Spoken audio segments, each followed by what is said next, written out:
Le 21e Mondial des métiers à Eurexpo du 2 au 5 février, un salon pour découvrir les métiers d'aujourd'hui, de demain, l'emploi et les formations pour mieux choisir, construire et reconstruire son parcours professionnel. Pour tout savoir, rendez-vous sur www.mondial-métier.com. Bonjour Younes, bonjour Caïs, vous êtes deux jeunes sur un stand du mondial des métiers en uniforme bleu et des lettres rouges sur lesquelles je lis bâtiment, les métiers 100% passion. Vous êtes déjà dans le bâtiment, vous suivez une formation pour être plus tard professionnel dans ce secteur d'activité. Alors oui, on fait une formation pour justement être professionnel dans ce secteur d'activité qui est le bâtiment. On fait une formation qui est dessinateur-projeteur, du coup dans le bâtiment qui englobe à peu près tous les corps de métier, que ça soit de la plomberie, de la peinture, que ça soit de la maçonnerie ou de la charpente, on englobe vraiment tous les corps de métier. Voilà. Alors c'est le bâtiment qui englobe tous les corps de métier, mais dessinateur-projeteur, vous serez dessinateur dans tous les corps d'État, vous êtes capable de dessiner du gros œuvre et des installations de second œuvre ? En fait, si vous voulez, un dessinateur projeteur, on voit un peu tout de manière générale, que ce soit pour l'extérieur de la plomberie. On doit être en mesure justement de avant tout, la construction. Exactement, voilà. avant la construction. Ça sert. Le dessin que vous faites, il est utilisé par quel autre professionnel de la filière ? Alors par tous ceux qui mettent en œuvre le bâtiment, que ça soit du coup les maçons, ceux qui mettent en œuvre les semelles par exemple pour le bâtiment, les fondations, par les électriciens, par les plombiers, par les charpentiers, par les couvreurs, par tous ceux qui vont construire le bâtiment. Exactement. Vraiment tout le monde. Vous intervenez après l'architecte et après l'ingénieur en génie civil. Alors, oui et non. Qui font les plans, qui conçoivent le bâtiment, qui font les calculs. Oui, pour vous expliquer en gros, l'architecte il veut un bâtiment, il dit les grandes lignes. En gros, je veux un toit un peu plus incurvé, avec un bâtiment plus dans l'arrondi. Et ben nous, on va en fait faire le traducteur entre l'architecte et le client ou les maîtres d'œuvre, ceux qui vont mettre en œuvre le bâtiment. Et en gros, nous, on doit faire nos plans, faire nos modélisations 3D pour justement traduire ce que veut l'architecte. Oui, donc en 3D, ce qui permet de faire des simulations. Exactement. Sur l'écran, on peut le faire bouger pour voir. Ça après. Et il est édité sous différents angles de vue. Exactement. Voilà. Ça après, c'est plus pour avoir, c'est pour le client, pour qu'il ait un visuel du bâtiment qu'il veut avoir, et pour qu'il s'imagine vivre, qu'il se projette dans ce qu'on a construit, parce qu'il y a des choses sur papier qui lui plaisent, mais qu'après en 3D ne lui plaisent pas forcément, et du coup on doit le rechanger en fonction de ce qu'il aime et ce qu'il n'aime pas. Et ça lui donne en plus une idée de l'utilisation qu'il va pouvoir faire et l'occupation de son espace. Exactement. Lorsqu'il aura équipé en meubles. Voilà, exactement. Ça rassure le client. Il peut se projeter déjà en installant exactement. Théoriquement, virtuellement ces meubles. Voilà, on peut même les installer tout de suite sur la 3D. C'est tout fait. Voilà. Ce sera au sol du client. Et c'est une fonction qu'on prépare avec quel niveau d'études ? Vous avez déjà suivi un cursus de formation du bâtiment ? Exactement. Donc nous on a fait un bac assistant architecte sur 3 ans. Et donc après on a fait dessinateur projeteur sur 1 an. C'est une formation complémentaire. Justement, oui. C'est une année après le bac. C'est un complément si vous voulez. Voilà. Ça complète notre bac, notre diplôme du bac. Ça sert à compléter. Vous avez suivi ça dans un établissement de la région Auvergne-Rhône-Alpes ? Oui, on a fait cette formation sur le lycée professionnel du BTP qui est à Bron, lycée Tony Garnier. Oui. Qui est Boulevard Pinel. Voilà, qui est exclusivement sur le bâtiment et sur le travaux publics. Du coup, c'était déjà très adapté vu qu'on a déjà fait notre bac pro là-bas. On était vraiment déjà dedans. Et du coup, le fait de faire la formation, c'était dans la continuité de notre formation, tout simplement. Vous avez un bon niveau en maths, en physique. Quels sont en dessin ? Il faut, avant de faire la 3D, bon, maintenant c'est assisté par ordinateur, mais il faut aussi, je suppose, avoir une vision globale du bâtiment et connaître le sens des proportions, arriver très vite à comprendre quelles sont les attentes des professionnels qui sont en aval par rapport à vous. Ça s'apprend rapidement, ça, ou bien est-ce que ça correspond à une aptitude naturelle. Si vous voulez, ça, on en enseigne déjà dès la seconde, déjà, en seconde déjà au lycée. On nous inclut pas mal une méthodologie et une façon de faire qui fait qu'on peut, au fur et à mesure, en fait, ça rentre naturellement. Du coup, au fil du temps, on va savoir, par exemple, que ce mur, il fait 2 mètres de haut sans forcément vérifier avec, à peu près, hein, forcément fait avec 1 mètre ou quoi que ce soit. Et ça, c'est une chose qu'on apprend tout de suite et qui rentre tout seul au fil des années, en fait. Voilà. Et après, on n'a pas besoin d'être un génie, être un Léonard de Vinci au niveau du dessin. Pratiquement, quand on arrive en seconde, personne ne sait dessiner. C'est l'ordinateur qui fait tout le travail. Non, la première année, on est quand même sur le papier, puisque c'est la base du travail. Il faut avoir un bon coup de crayon quand même au départ. On n'est pas obligé d'avoir beaucoup de crayons pour y aller, parce qu'on vous l'apprend.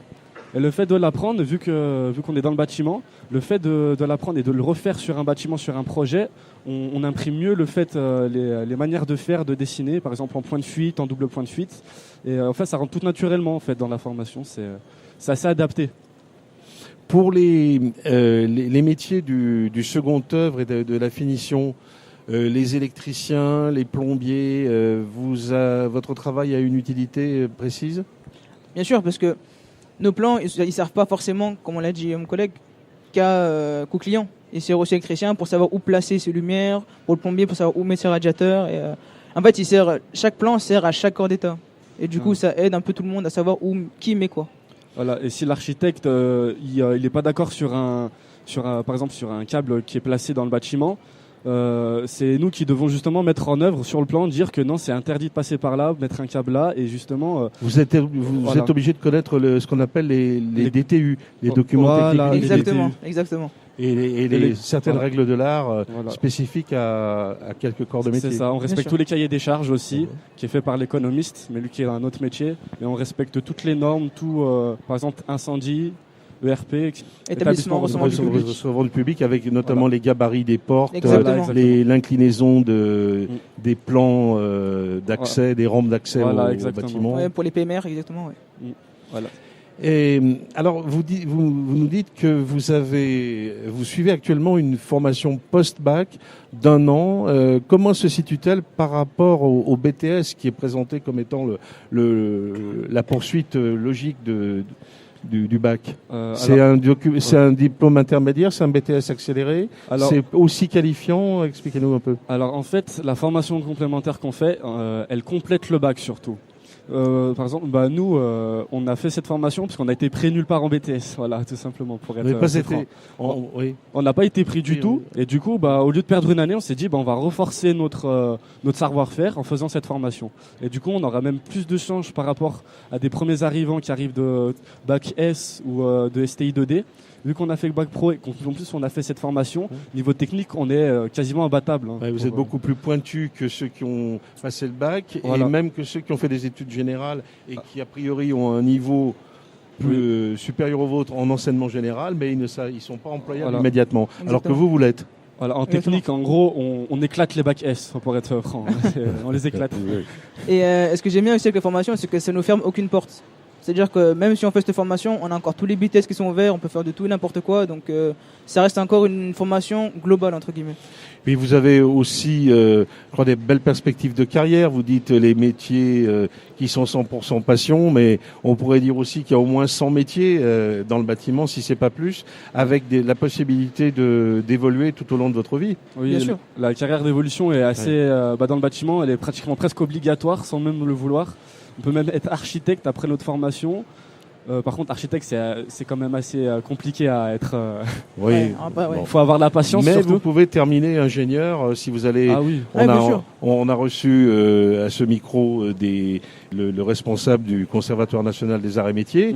Pour les gens qui sont très motivés, en cours du soir, vous pouvez devenir ingénieur. Ah oui, mais de toute façon, la motivation, elle joue dans tout. Elle joue pour notre recrutement. Elle joue aussi pour notre manière de faire, notre travail personnel et. La motivation, c'est le point d'orgue de la passion, justement, vous disiez. L'année prochaine, qu'est-ce que vous faites ? Vous cherchez du travail ou on vient vous chercher ? C'est des employeurs qui vous recrutent à la sortie. On aimerait bien, mais on va sûrement poursuivre sur un BTS, que ce soit en école publique ou en école privée, pour essayer aussi d'aller en licence et pourquoi pas en master.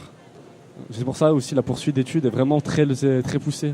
On peut vraiment faire ce qu'on veut après. On essaie toujours d'aller le plus loin possible Voilà. dans les études. Donc, Et être plus orienté sur des points spécifiques pour que comme ça les recruteurs soient plus intéressés par nous que quelqu'un qui peut faire tout en même temps, alors que nous on est plus spécifique. Voilà, c'est assez gratifiant Oui. aussi. Après. Puis vous voyez peut-être pas toute votre carrière sur une planche à dessin ou devant un ordinateur. Vous voulez peut-être tenter de différentes expériences dans le secteur des Ah oui, après du dessinateur, BTP. dessinateur prochain. Après, on voit un peu le cliché du mec derrière son ordi et c'est tout devant la planche de dessin, mais Avant c'était les planches à dessin, Voilà, maintenant c'est l'ordi. exactement. on a encore les planches à dessin aussi. D'accord, d'accord. Mais non, on va aussi sur. En fait, on fait la paire avec l'architecte. Du coup, on peut faire des relevés avec lui sur le chantier.